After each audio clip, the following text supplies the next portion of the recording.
mis à éternuer.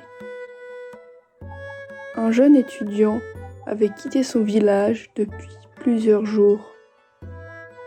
Il devait aller passer un examen dans la capitale du pays. La route était longue et fatigante. La nuit tombée, il atteignit la lisière d'une forêt. Il lui fallait trouver un abri au plus vite. Ah!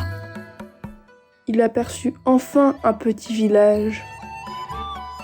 Soudain, il entendit éternuer et demanda: « Y a-t-il quelqu'un ?» Pas de réponse. Et de nouveau, un éternuement provenant des forêts. « Y a-t-il quelqu'un ?» Il s'approcha, écarta les branchages. Rien ni personne. Une troisième fois, un éternuement retentit. L'étudiant s'accroupit. Il lui semblait que le bruit provenait du sol. Il se mit à creuser et découvrit un crâne humain. Il le sortit de terre et le nettoya. Des racines s'étaient glissées dans les narines. Voilà ce qui les fait éternuer, constata l'étudiant. Il ôta les racines, lava soigneusement le crâne, puis il l'enveloppa dans du papier, le remit à sa place et tassa la terre juste au-dessus. Enfin, il s'agenouilla et dit une prière pour l'homme dont la tête se trouvait là. L'étudiant se dirigea ensuite vers le village qu'il avait aperçu avant d'entendre le crâne éternuer. Il frappa à la porte de la première maison. Un villageois l'accueillit et lui offrit du thé et un bol de riz. Épuisé par son voyage, le jeune homme s'endormit rapidement. Pendant son sommeil, le fantôme de l'homme dont il avait déterré le crâne lui apparut en rêve.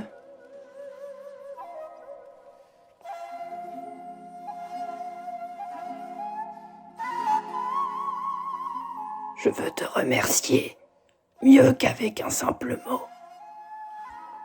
Et il murmura le sujet de l'examen sur lequel l'étudiant serait interrogé. Le jeune homme fut ainsi reçu premier à son épreuve. Étrange histoire, n'est-ce pas ?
Galaxy Pop, la culture jusqu'au bout des ondes.